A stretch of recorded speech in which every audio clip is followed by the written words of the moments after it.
Cristian Rodríguez, un paciente de 20 años, un paciente de obra social que el 23 de diciembre tuvo una caída de propia altura, tuvo un traumatismo en extensión de muñeca, tenía al examen físico, según la historia, dolor y edema en la cara dorsal de la muñeca con una flexoextensión conservada sin dolor. Estas fueron las radiografías que se le hicieron en la guardia.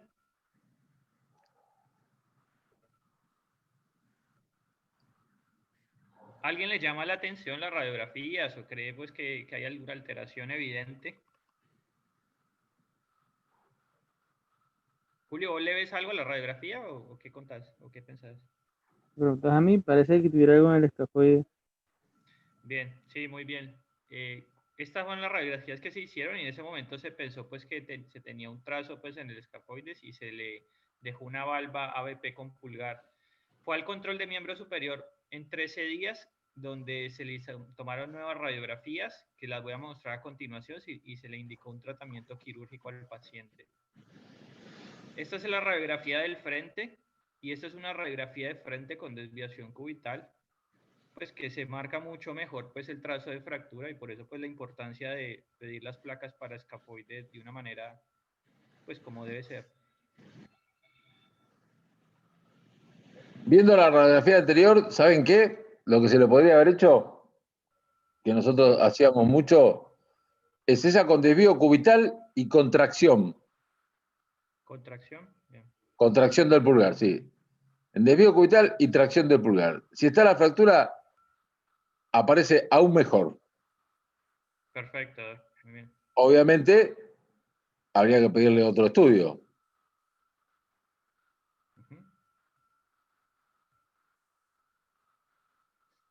Esta es la tomografía que se le hizo al paciente. Pues en la proyección coronal se aprecia pues una fractura a nivel de la cintura del escafoides que realmente impresiona que pareciera que fue una fractura incompleta. Incompleto. Esta es una proyección sagital de la misma tomografía. Digamos que los cortes no son los mejores, pero bueno, alcanzamos a ver también pues una fractura en la cintura del escafoides que impresionaba completa. Por hacer el ejercicio quise trazar pues el ángulo intraescafoideo y pues me dio básicamente de resultado 27. Voy a explicar un poquito más esto. La vascularidad del escafoides, pues para los chicos de primero y para todos, pues, está dada por la arteria radial, que tiene, digamos, dos ramas, una rama dorsal y una rama superficial. La rama dorsal es la encargada de la mayor parte del suministro de sanguíneo del escafoides. Es más o menos un 70, un 80% y se da de una manera retrógrada, empezando desde la parte distal hacia la parte proximal. La clasificación de Mayo, pues la clasifica en los 3/3, proximal, medio y distal, y haciendo pues una excepción en el tubérculo distal y en la superficie articular distal. Asimismo, pues debido a esta vascularidad es el gran riesgo de que el escafoides presente una neunión, una pseudoartrosis, siendo la pseudoartrosis del polo distal, digamos, rara, muy rara.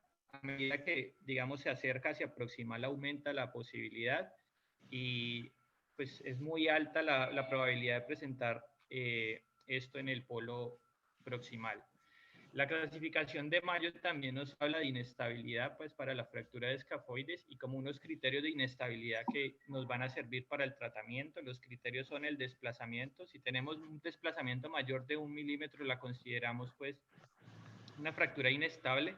Si tenemos una deformidad en disc, la consideramos una fractura inestable. Si tenemos un ángulo intraescafoideo mayor de 35 grados, la consideramos inestable, fracturas conminutas y fracturas preliminares. El algoritmo, digamos, básico de tratamiento para esto son las fracturas del polo distal del escafoides. Se trata pues virtualmente todas con inmovilización o con tratamiento incruento.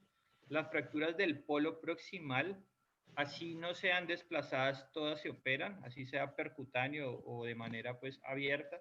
Y las fracturas de la cintura, si tenemos fracturas inestables de la cintura, son quirúrgicas y pues no hay discusión. Si tenemos una fractura que es estable de la cintura, podemos manejarlo o de manera incruenta o de manera pues quirúrgica. En el caso del paciente se decidió un manejo pues quirúrgico percutáneo, era un paciente joven pues trabajador y bueno, discutiendo con el paciente se planteó la opción y se dio este manejo. Entonces el diagnóstico pues fue una fractura de escafoides de mano izquierda, el tratamiento fue una reducción y fijación percutánea pues, del escafoide, se hizo el manejo pues con un tornillo canulado doble rosca sin cabeza tipo Herbert de 3,0. Esta es la radiografía, las radiografías postquirúrgicas.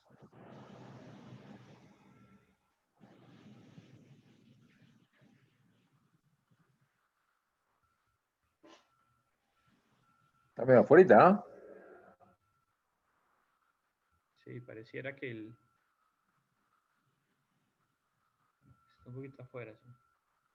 Tiene que estar más sobre la punta, más cerca del trapecio. Y una pregunta, ¿cuánto tiempo llevaba el paciente de la fractura? Llevaba menos de un mes, ¿no? Menos de un mes. 15 días más o menos, sí, 15 días. 15 días. En 15 días no había recibido ningún tipo de tratamiento. Estaba con una valva con pulgar. O sea, había recibido tratamiento. Sí, señor. Porque Juan dijo que la operó porque era una fractura que no estaba diagnosticada previamente y no estaba tratada. Eso fue lo que... En lo que yo encontré, en la primera cosa por la guardia, dice ABP con pulgar. Julio. Perdón, pero no llevaba 15 días sin tratamiento hasta la consulta. Estuvo 15 días sin un diagnóstico, me parece, es lo que decía el doctor. ¿Y sin yeso o inmovilizado? De lo que encontraba decía que tenía una valva ABP con pulgar, la verdad. Julio, ¿vos no estuviste preguntándole a Juan Martín sobre este paciente también que yo estaba? Sí, sí, me dijo la misma respuesta que le dio a usted. Me dijo que no lo hizo incruento porque llevaba más de 3 semanas sin diagnóstico. Eso fue lo que me dijo él a mí. Pero que se podría haber tratado con manejo ortopédico. Sí, yo creo que sí. Bueno, la percutánea no se le niega a nadie. Pero si uno le pone un yesito por un mes, completando los 2 meses, no perdés nada. Si después no hace la consolación, la operás. Pero le podés dar una posibilidad. Pregunta, ¿hay un deportista de alto rendimiento que se tiene que reinsertar rápido? Eso sí es quirúrgico. Un deportista de alto rendimiento con una fractura escafoide son todas quirúrgicas. Mientras la fractura sea completa, son todas quirúrgicas. Ahí podía parecer incompleta, pero era una fractura casi completa. Así que bueno, en esos casos sí. Muy bien. Emiliano Pedrosa es un paciente que el 8 de enero de este año tuvo una caída de propia altura con un traumatismo indirecto en el codo izquierdo. Al examen físico teniendo dolor en la palpación de cúpula radial, con una movilidad limitada por dolor. Estas son las radiografías del ingreso. Se observa pues una Bien, radiografía. a ver. ¿Qué se ve ahí? Pues la verdad, en la cúpula radial impresiona que tiene un trazo fracturario, ¿no? Pareciera que esto tuviera un trazo fracturario, pues que involucrara la superficie articular pero que no se Tiene ve, una pues, fractura de digamos, en el cúpula, frente. ¿no es cierto? La fractura de cúpula está. Eso parece. Porque ¿no? se ve ahí en donde se une la cúpula con el cuello, ahí se ve que está fracturada. ¿Tiene un trazo intraarticular? La verdad no alcanzo a saberlo, Doc. Pudiera tenerlo, pero no estoy seguro. Bueno, no lo tiene. Esa imagen que aparece ahí es imagen prestada de la coronoides. Error mío no haber pedido una tomografía. Bien.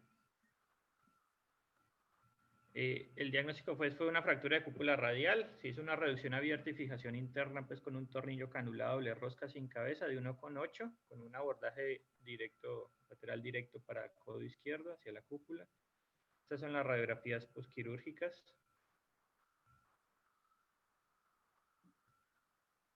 Bien. Sí, ahí, con el tornillo le cerré la imagen de la coronoide. Eso fue un error de diagnóstico y error de indicación. Sí, no, incluso en la posoperatoria sigue viendo pues la misma imagen esta. Sí. Pero si se ve esa imagen, pareciera que el tornillo la está manteniendo. O sea que el tornillo todavía cumplido su función. Está bien. Error, error. Bien. Granel Guadalupe es una paciente de 44 años de obra social. El 11 de enero de este año tuvo una caída de propia altura con un traumatismo directo en el hombro derecho. Al examen físico, una limitación funcional, dolor, equimosis en todo el hombro derecho con un neurovascular conservado. Estas son las radiografías que se tomaron pues al ingreso. Un frente y perfil que básicamente nos muestra una fractura de húmero proximal con una fractura del cuello quirúrgico y que nos involucra el troquíter. Impresiona también que pudiera haber compromiso del troquín.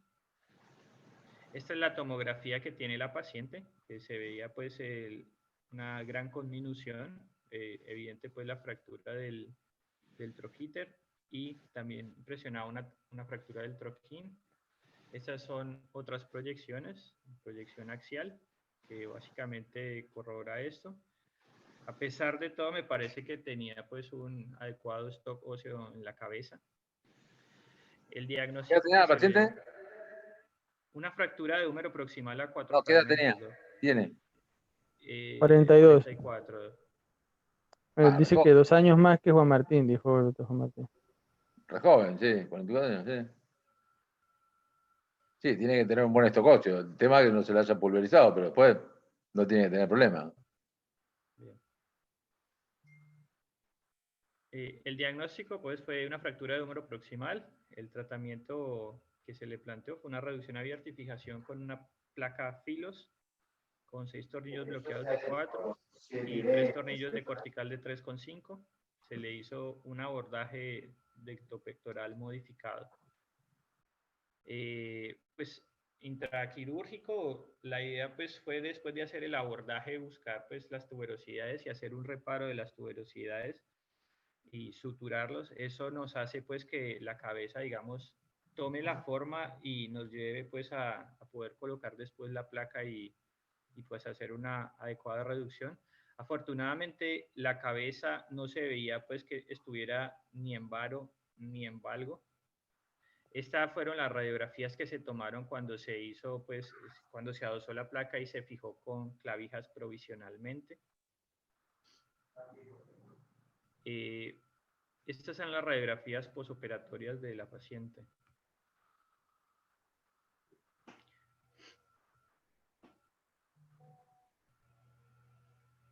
Me parece que quedó bien. Media. El perfil pareciera que De está pronto como en el perfil, sí, parece que hacia estuviera... atrás. Sí, el perfil pareciera como no tiene congruencia la diáfisis con la epífisis, que tuviera media desbalanceada. Pero eso no pasa nada porque se va a pegar. Estos tornillos están medio altos y el troquíter está también medio. No se lo terminó de reducir el inicio. Nosotros habitualmente, no sé qué habrán hecho en estos casos vos y Juan Martín, pero pasamos puntos transóseos por el troquíter y puntos transóseos por el troquín para poder cerrarlos, y una vez que está cerrado y reducido troquín y troquíter, apoyar la placa y que eso se sostenga con tornillo. Ahí parece que los tornillos están agarrando solamente de la cabeza. De hecho, él le pasó también una mecha para poderlo pasar transoso y poderlo reducir. Estaba muy conminuto el troquín sobre todo. ¿Estaba qué? Muy conminuto el troquín. Ah, El troquíter le pasó una mecha y lo redujo pues con las estructuras de Etivon. está bien. Bueno, dentro de todo no es mal resultado. La cabeza quedó bien orientada, con un buen ángulo entre la diáfisis y la cabeza. No quedó ni en varo ni en valgo. Esa posición que tiene la cabeza, que no los asuste, porque es mucho por relajación, posanestesia. Después se levanta la cabeza y se acomoda.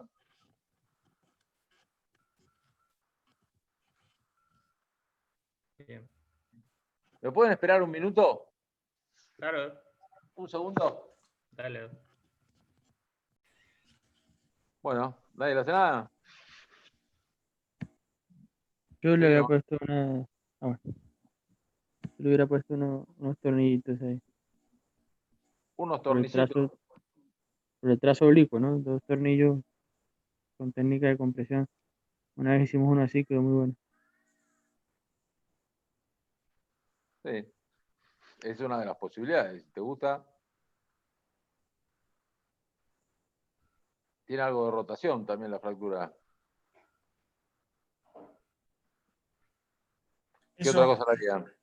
Eso es importante. Cuando uno presenta un caso como este, es fundamental si uno pudiera tener una radiografía de la clínica de esa mano, sería la situación ideal.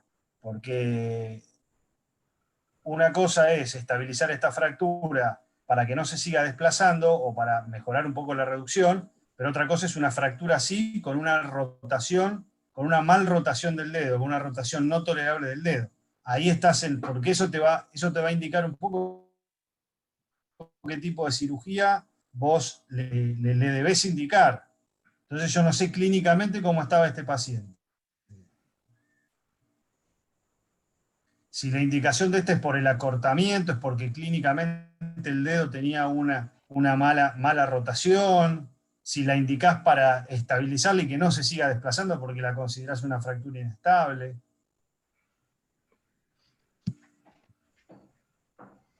No sé. Juan Manuel, vos lo estabas presentando, no, clínicamente no. Es un paciente que no sabemos. No, aparentemente lo que decía era que no Bien. tenía una deformidad evidente en el día que se le hizo la evaluación, Doc. Bien. Sacar la radiografía está aumentada y dejar la de la mano completa. A ver si se puede notar algo. Mucho no se nota tampoco. No, clínicamente sí es el Puede ver un paciente que yo poco. creo. Clínicamente el dedo estaba bien. Estaba bien. Sí, bueno, los ligamentos intermetacarpianos y eso mantienen un poco esa rotación Claro. que puede haber a distal. Eso Sí, es una no ventaja. solo estabilizarlo. Bueno, ¿qué es lo que le van a hacer al final?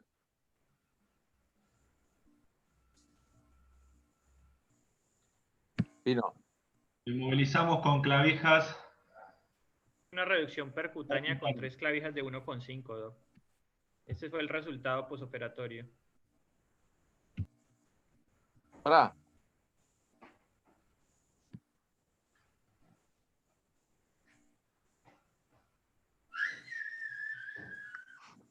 Yo le habría puesto uno endomedular y estas arriba, para mantener la longitud. Pero el endomedular me asegura un poco más la reducción de la diáfisis. Pero bueno, eso, si así queda bien. Mostrá la radiografía indicial.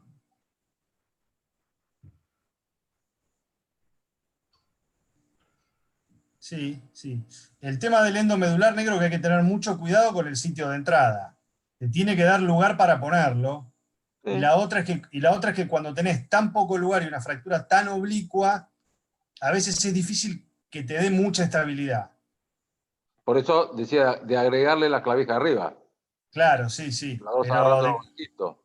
de cualquier manera lo habíamos pensado, pero a mí la impresión de que me da y la experiencia en este tipo de fracturas es que o haces el orificio de entrada muy cerca de la articulación, digamos, trapecio metacarpiana, o trapecio metacarpiano, perdón, ganchoso metacarpiano, o si no lo haces ahí, te corres riesgo de destecharla. Porque no es diafisaria, es casi metafisaria, se prolonga hasta la metáfisis. Yo no sé si, para mí no sé si hubiese sido la... Yo creo que, inclusive yo creo que esta fractura la podíamos tratar de manera incruenta. Metacarpiano central, un poquito acortado, pero no mucho más que eso. Resultados funcionales, la verdad que de estas fracturas así tratadas con yeso, para mí andan muy bien. Tal vez en el perfil se veía que estaba un poco desplazado hacia el dorso. Por eso lo indicamos, para reducir un poco eso y mantenerla, que no se siga desviando, que no se siga yendo hacia el dorso. Pero me parece que no. No sé, yo no me siento tan cómodo colocando endomedulares en estos tipos de trazos de fractura. Sí.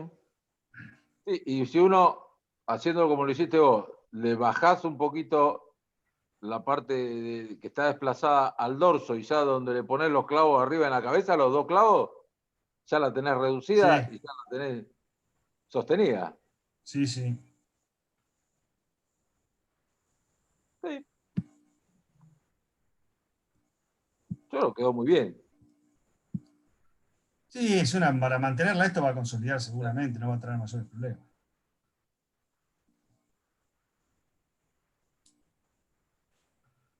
Lo mismo a mí, pero por una cuestión de hinchar las pelotas, nomás me gusta la clavija un poquito más gruesa. Sí, puede ser. Sí. Bueno, seguimos. Bueno, Ada Ramos, una paciente de 86 años de obra social, tenía una historia de un dolor crónico en el hombro izquierdo. La paciente estaba al cuidado del esposo que tenía una enfermedad terminal crónica, del que se ocupó mucho tiempo. La señora venía con dolor, digamos, hace mucho tiempo, pero por estar, digamos, con el proceso del esposo, nunca se hizo tratar hasta ahora.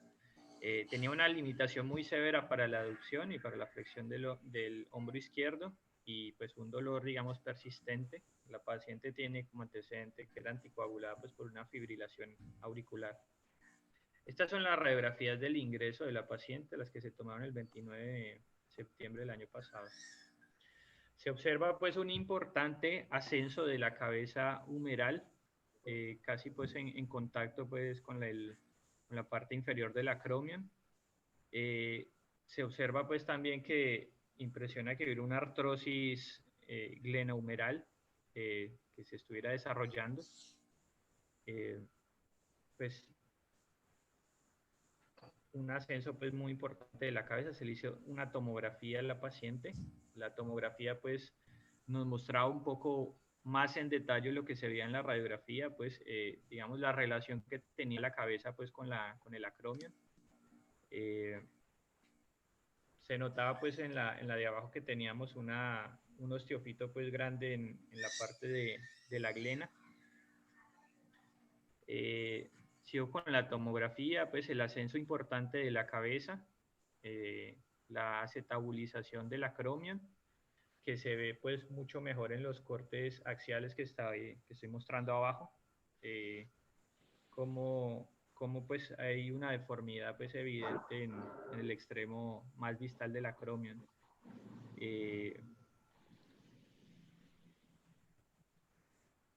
Acá hay otras cortes de la tomografía donde se mostraba pues un poco la parte de la glena, que a pesar de todo pues no se veía con una gran erosión pues la parte del reborde glenoideo como tal. Esta fue una reconstrucción 3D de la glena, mostrando pues el osteofito mencionado y pues impresiona que pudiera tener algo de erosión central, pero realmente no es tan grande, pues tenía una tomografía, la tomografía pues lo mismo, mostraba el ascenso importante de la cabeza. Resonancia. Perdón, la resonancia, sí. No tiene como tal supraespinoso para nada, está inexistente el tendón del supraespinoso y el tendón del subescapular estaba, o sea, muy dañado, básicamente un compromiso muy severo de de todo el manguito rotador. Otros cortes de la resonancia, que básicamente nos continúa mostrando lo mencionado. Un daño muy extenso de todo el manguito rotador y que se impresionaba también que la paciente tenía una buena función del deltoides.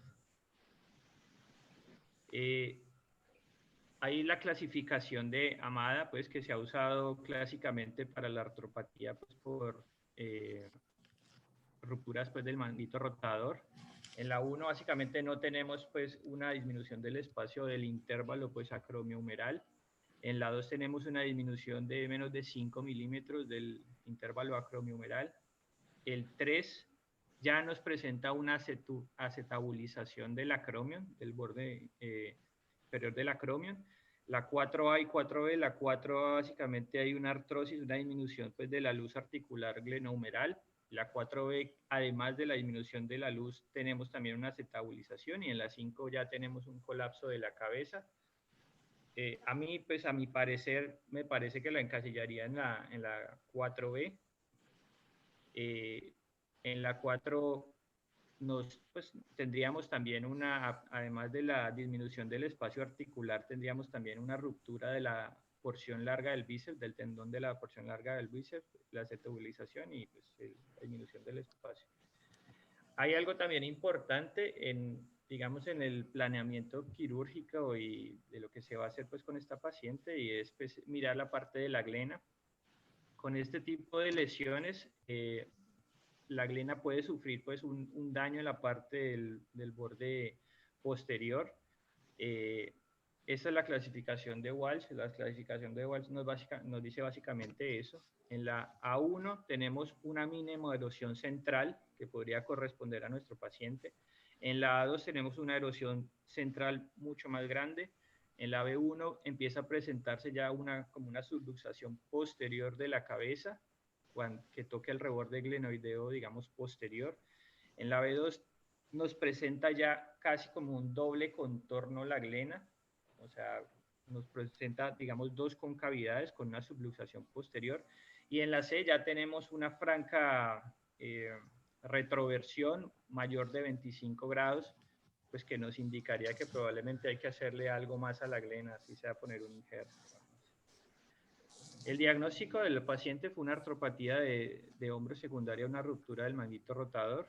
El tratamiento que se planteó, pues, fue hacerle una artroplastía reversa de hombro izquierdo. Se le hizo, pues, el tratamiento con un abordaje del deltopectoral de hombro clásico. En los hallazgos, pues, intraoperatorios se mostraba, pues, una disfunción de la porción larga del bíceps, estaba roto, digamos, conectada a una fibrosis, pues. Una ruptura, pues, masiva del manguito rotador, como ya se había visto, y, pues, tenía ya signos claros de artrosis, pues, la articulación glenohumeral.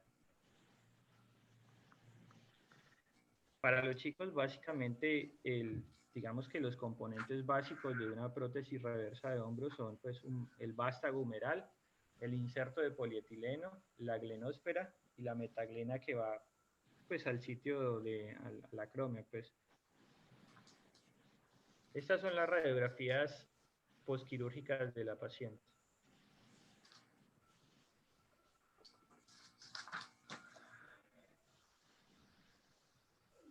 Quedó muy bien, Juan. Sí, quedó muy bien, quedó muy bien. Costó un poco la parte humeral porque se nos quedó en un momento una de las guías para hacer el fresado de la epífisis del húmero, pero no, quedó bien, sí. Perdón, Quedó ¿se les bien. quebró? ¿Eh? ¿Qué dijiste que pasó con esa fresa? No, que tuvimos nada, aún se nos quedó trabada en un momento y Trabó poco. nos atrasó eso un poco, pero bueno. Sí, lo que decimos siempre, ¿no? Que la situación ideal en estas prótesis reversas sería, en principio, tener más casos, cosas que a veces por nuestro medio, nosotros que tenemos muchos pacientes de idioma, de los añosos, por lo menos que yo tengo, son muchos de IOMA, y IOMA siempre nos pone muchísimas trabas para autorizar las reversas. Eso por un lado, y por otro lado, que tampoco nos van tocando distintos implantes, ¿no? No podés, para esto la situación ideal es tener una continuidad con una misma prótesis, para que vos te adaptes al instrumental de colocación, para que vayas tomándole la mano, y nosotros no tenemos tantas, y encima cuando tenemos, nos van dando distintas prótesis, y eso hace que nosotros no conozcamos un poco el instrumental, y si no tenés una buena técnica, digamos, un buen técnico que venga y que conozca bien todos los pasos y todo, a veces se hace un poco más engorroso. ¿Y esta cuál bueno, es? esta es la prótesis Delta Extend, se llama, que es la de Johnson. Es la que tiene ahora Depot y Sintes. Está bastante buena. Esta pusimos una no cementada. No, pero quedó bien, quedó muy firme, y bueno, y es la indicación para esta, ¿cómo es? Para esta patología, para lo que mostró Juan. Así que, sí, yo creo que quedó bien. Bien, pero bueno. Para los chicos, Juan Manuel, vos, para los chicos, la gente de primero, si es que están y todo, ¿por qué la indicación de esta y no, digamos, yo te preguntaría estando en primero, ¿por qué se utiliza esta prótesis si no se pone una artroplastía como uno en una cadera, por ejemplo? ¿Respondo, Doc? Sí. Por el manguito rotador. La indicación de esta es cuando tenemos, digamos, una disfunción del manguito rotador. De pronto, si pudiéramos tener un manguito rotador, digamos, funcional, podríamos poner una artroplastía, pues. Perfecto. O sea, lo que te indica esta prótesis no es la artrosis glenumeral, sino que es la ruptura masiva irreparable del manguito rotador, que en este caso es la que llevó a la artropatía glenumeral, pero el principal problema acá fue el manguito rotador. Está muy bien, perfecto. Esa es la respuesta. Es la falta de manguito rotador. Si no, como vos bien decís, con un buen manguito rotador uno podría plantearse de hacer una artroplastía total convencional, una anatómica.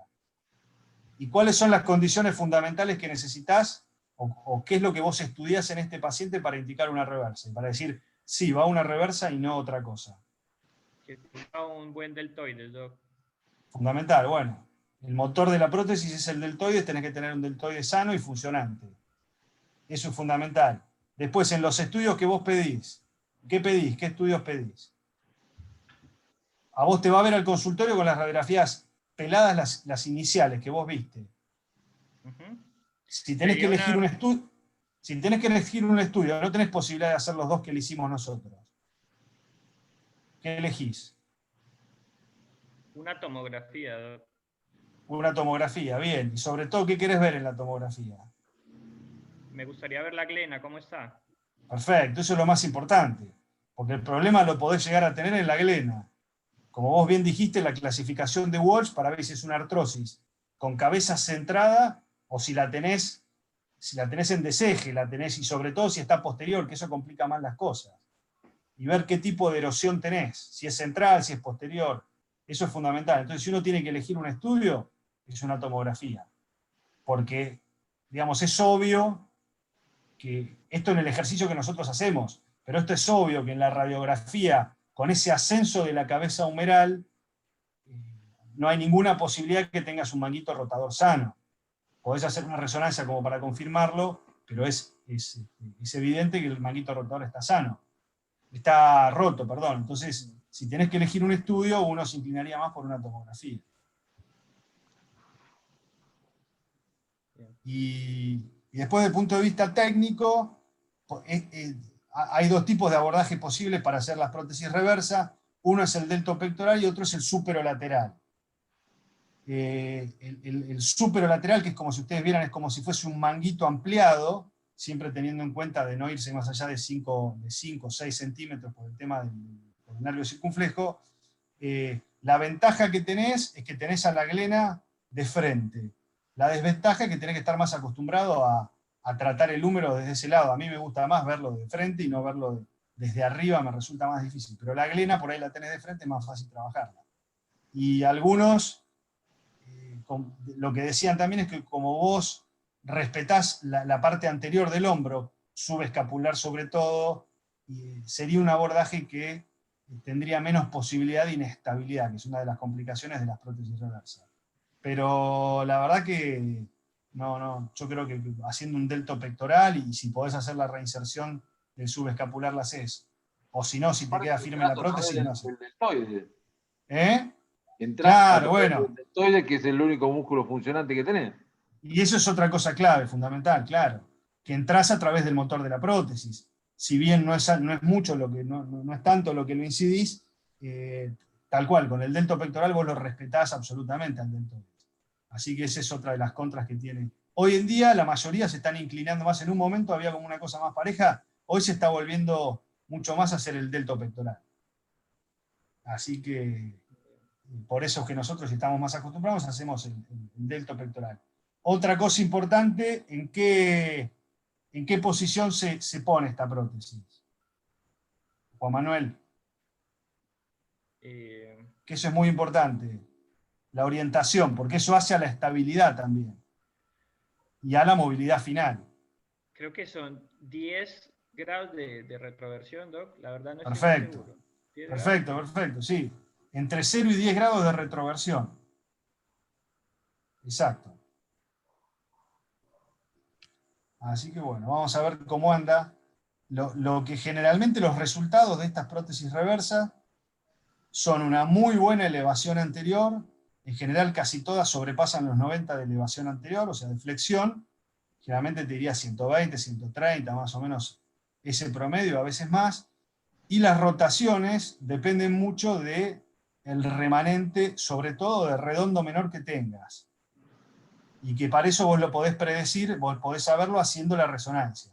Vos a la paciente le podés decir que va a tener posiblemente, o que pueda tener una mejor rotación externa, porque vos ves un mejor redondo menor en la resonancia. En este caso no tenía tampoco buen redondo menor, o sea, esperamos que esta paciente esté sin dolor y una elevación anterior muy buena, que ya con eso la paciente va a estar conforme. Porque esto era un hombro pseudo paralítico en la definición. Cuando un hombro no sobrepasa los 90, se lo considera como un hombro pseudo paralítico, cuando tiene esta artrosis así. Así que bueno, vamos a ver cómo anda.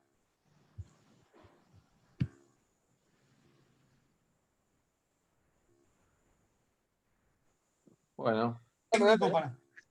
Aspecto técnico para la cirugía, a ver qué cosas son importantes. Juan Manuel. Dentro del abordaje, ¿qué viste que hacemos más o menos de rutina en estas hay que hacer? Como vos dijiste, bueno, abordaje delto pectoral, el tendón de la porción larga del bíceps es lo primero que tenés que ver, identificar, para saber, como vos bien dijiste, en este caso estaba roto el tendón.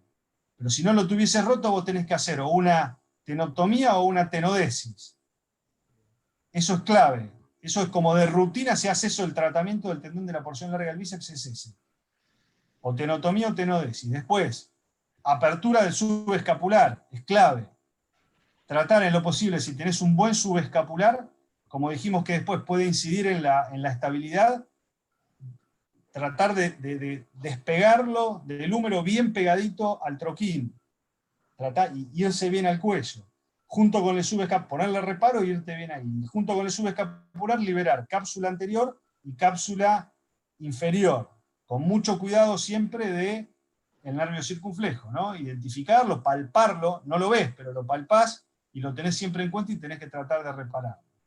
Eso como cosas más importantes cuando uno lo aborda. Y después, una vez que uno pone la guía de corte, haces el corte, la parte de la glena es muy importante. ¿Vieron eso? Cómo se hace el cuadrante en la glena, cómo se marca el punto central de la glena. Un aspecto importante también en estas prótesis es que hay que posicionar la glena lo más inferior que se pueda dentro de las posibilidades. Porque una de las complicaciones de esta glena es lo que se llama el notching inferior, que es cuando la punta del húmero, de la copa humeral de polietileno, empieza a rozar con el cuello de la escápula. Y a largo plazo puede empezar a generar una erosión a ese nivel.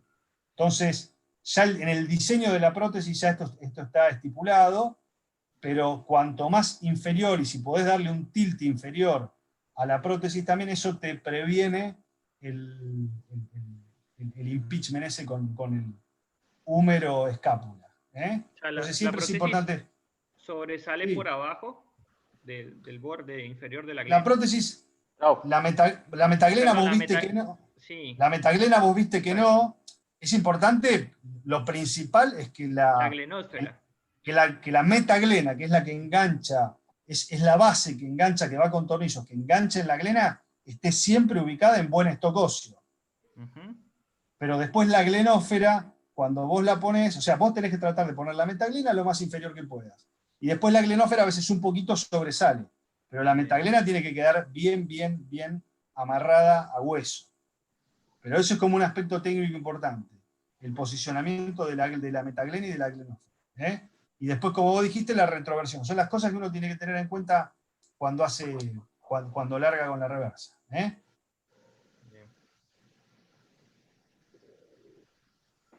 Listo.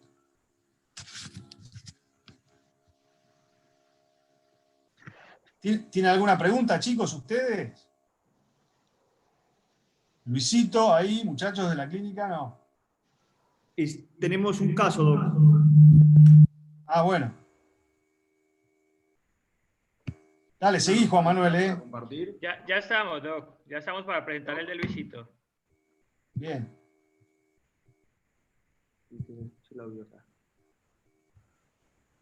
¿Con qué usuario está Luis? Que no sé, no aparece como Luis. Juan Ayarde, creo que está con el de Juan Ayarde. Sí, estamos Juan desde- Ayarde. Es un caso relacionado precisamente con las prótesis reversas. Un paciente que vino de Buenos Aires y vino a consultar acá desde el 2020 y bueno, la discusión es ¿qué se va a hacer? Les presento el caso entonces. ¿Sí me escuchan bien? ¿Me están escuchando? Sí, sí te escucho. Sí. Perfecto. Entonces, esta es una paciente de 74 años, femenina, ingresó por la obra social. Los antecedentes es importante para estos casos porque estamos hablando de prótesis. Tiene diabetes mellitus, un cáncer de útero tratado con una histerectomía hace 37 años, un cáncer de mama derecha. Es importante porque es del mismo lado que tiene la prótesis y dentro de los diagnósticos diferenciales hay que tenerlo en cuenta. Se le había hecho un tratamiento con una cuadrantectomía más un vaciamiento ganglionar ipsilateral, repito, el mismo hombro que está molestando. También le habían dado radioterapia. La paciente tiene un índice de masa corporal de 39.35 y se considera dentro de los factores de riesgo para las infecciones periprotésicas. Es alérgica a la penicilina. No pasa.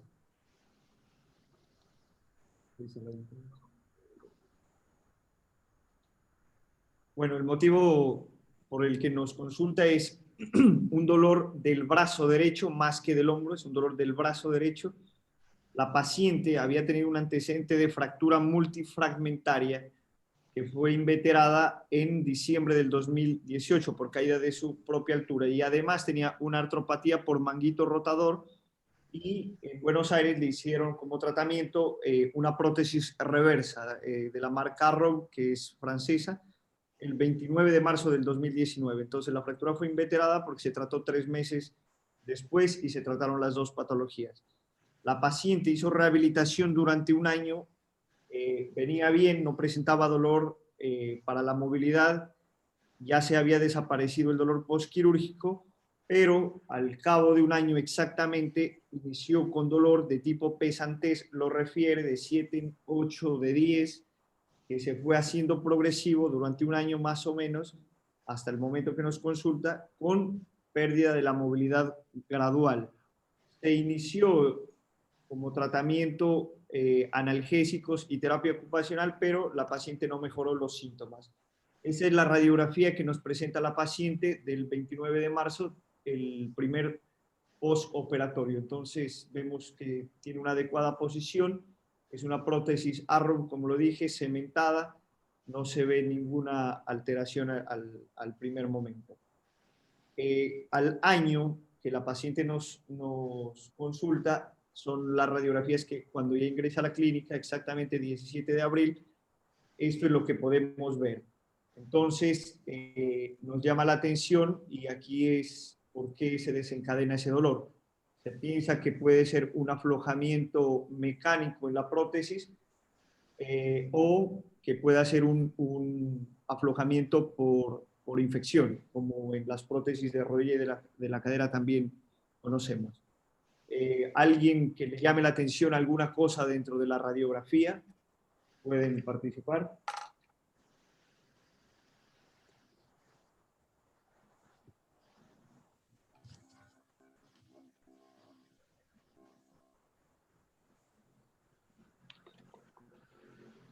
¿Le pedirían algún otro estudio para seguirla estudiando o ver otras posibilidades? Laboratorios quizás, tomografías. ¿El laboratorio tiene algún signo de infección? Se le pidió unos laboratorios, Doc. Se le pidió BCG, PCR, un hemograma. Ahora se los hago ver los resultados. Y también se le pidió una tomografía. Bueno, la radiografía prácticamente hay unos signos dudosos de radiolucidez, pero si nos tratamos de ver entre varias personas que se vean prótesis, en realidad son muy poco significativos, no serían francos los signos. Total, los signos de cuando hay infección o hay un aflojamiento se ven más claros y generalmente se manifiestan después de los 2 o 4 años de haber colocado los implantes. Estas son otras radiografías que se hizo recientemente el 21 de diciembre sin ningún cambio a la radiografía inicial, como lo habíamos dicho, y se le pidió una tomografía para ver si había signos de aflojamiento, pero en realidad no son concluyentes para que hubiera un aflojamiento del vástago, que es lo que se está sospechando. Esta es la paciente, las fotos clínicas, el abordaje que le hicieron y la movilidad que estaba presentando es a la antepulsión 70 grados, muy limitada la rotación interna y la externa, pero sobre todo el dolor en todos los rangos de movilidad. Entonces, lo que volvemos a hacernos la pregunta es, ¿hay un aflojamiento en el material, en el vástago en especial, que puede ser infeccioso o no infeccioso? Aquí habíamos pedido los laboratorios y no hay ningún parámetro claro que nos permita establecer si hay una infección. Tiene unos glóbulos blancos de 7.600, nada significativo, una PCR que es negativa, una BCG que se consideraría mayor o como uno de los criterios menores, como lo vamos a mencionar más adelante, de 45, y por el tema de la diabetes, una diabetes mal controlada con una hemoglobina glicosilada de 7.4. Entonces, ¿qué propuesta es lo que viene a continuación o cómo esclarecer si hay un aflojamiento mecánico o séptico? ¿Alguien que dé alguna idea, opción? Una punción, dicen por acá. ¿Alguien más aporta?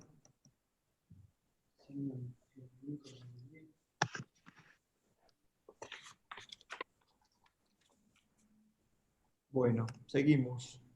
Para saber si hay una infección o no, el siguiente paso que hay que hacer es tomar una muestra, hacer una punción articular y hacer los estudios del líquido sinovial. Esos estudios del líquido sinovial pueden ser simplemente los cultivos, obviamente con su respectivo antibiograma, la tipificación del germen, o también se pueden hacer marcadores inflamatorios. Entre esos tenemos la alfa-defensina, el dímero D, la esterasa leucocitaria. Con el doctor Guillermo últimamente se está por hacer la esterasa leucocitaria, que es un marcador en unas tiras que se hacen directamente del líquido, y si marca las 3 cruces ya se considera uno más de los criterios para infección. El dímero D no se está haciendo por altos costos y muy pocas instituciones lo aplican. Entonces, para saber y orientarnos más sobre cuando una prótesis está infectada, hay que tener en cuenta los signos clínicos. Entonces, dentro de los signos clínicos, mencionan los cambios macroscópicos en la herida. Y el principal marcador o el principal signo clínico que el paciente puede manifestarnos y que es altamente específico para una infección articular periprotésica es de que haya una fístula. ¿Sí? Ese es el hallazgo más esperado. El dolor, la limitación para la movilidad tienen alta sensibilidad, pero son muy poco específicos. Y en la segunda pregunta que menciona el consenso, porque esto fue un consenso que se hizo de varios expertos, mencionan si hay algún hallazgo radiográfico para indicarnos de que la prótesis está infectada. Entonces dice que hay líneas, que se pueden ver líneas radiotransparentes o se puede ver osteólisis como un festoneado endóstico y neoformación ósea, sobre todo en la parte humeral. Eso nos orientaría. En este caso no vemos ninguno de esos signos así tan claramente. Se sospecha de que hubiera unas líneas radiotransparentes, pero ni en la tomografía ni en la radiografía son muy concluyentes. Pero lo que sí realmente nos esclarece el pronóstico es... No pasa. La siguiente diapositiva. No, la anterior. Es exacto. Lo que realmente define o no la infección articular periprotésica en el hombro es la toma del cultivo. Y hay unos criterios que son mayores y hay otros criterios que son menores o que se hacen por ponderado. Entonces, dentro de los criterios mayores, los tres principales son la presencia del tracto fistuloso, que comunica con la prótesis, que no lo tiene la paciente, un abundante pus intraarticular, que tocaría revisar directamente, hacer cirugía para revisarlo. Y lo más importante, lo que se hizo ahora el lunes precisamente fue tomar la muestra y hacer los cultivos. Si 2 cultivos resultan positivos para el microorganismo con virulencia fenotípicamente idéntica, eso ya es un criterio mayor y eso ya definiría como una infección articular periprotésica. Los criterios menores o los que se hacen por ponderado, lo que van a definir es si la infección es probable o posible, pero simplemente son como orientativos. Y estos son los criterios menores y la puntuación que da. Si la puntuación da mayor a 6, se podría considerar como una infección probable o si es menor de 6, como una infección posible. Así lo definen. Entonces, todos estos aspectos o todos estos criterios menores básicamente nos van a orientar si reúne los 6 puntos a considerar la infección articular periprotésica. La paciente en este momento se le hizo la punción, como les digo, se le tomó los cultivos. Vamos a esperar si los cultivos resultan positivos o si dan negativos. Y si, bueno, resultan negativos, habría que considerar o seguirla estudiando y, como decía, hay un antecedente importante de un cáncer de mama ipsilateral, también considerar que no vaya a estar haciendo metástasis o que el dolor sea por otra causa. Ese era el caso que les traía. ¿Alguna pregunta, duda?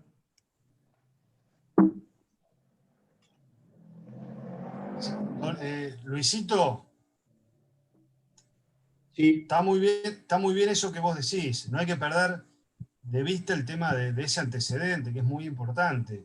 Acuérdense, los pacientes, la patología secundaria a cáncer, o sobre todo a radioterapia del plexo braquial, tienen que tenerlo muy en cuenta. Pacientes también que se le hacen drenaje, que se le hacen vaciamientos. O sea, tiene también otros factores esta paciente como para poder tener dolor. Ahora lo que llama un poco más la atención es la impotencia funcional. El que ahora eleve el brazo a 70, cuanto antes, ¿hasta dónde llegaba? Tenía una movilidad, según la refiere la paciente, de 90 a 100 grados, pero lo que ella empezó a perder movilidad fue por dolor. Cada vez el dolor se intensificó y ahora está con opioides para controlar el dolor y aún así le duele. Y lo que digo, no se ve rojo, no se ve eritematoso, no tiene fístula.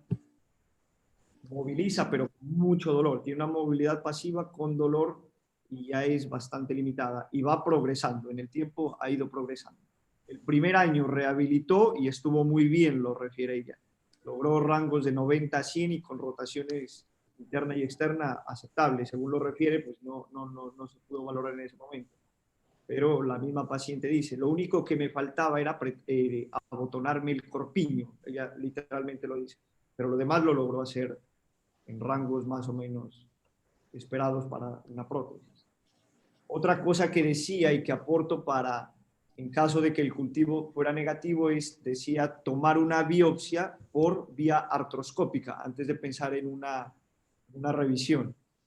¿Sí? Porque se plantea también hacer una revisión, pero como le digo, no tenemos un diagnóstico 100% claro de que sí, es difícil. Ahora hay muy poco como para orientarse, como para poder indicar una revisión. Con lo que eso significa revisionar un componente humeral.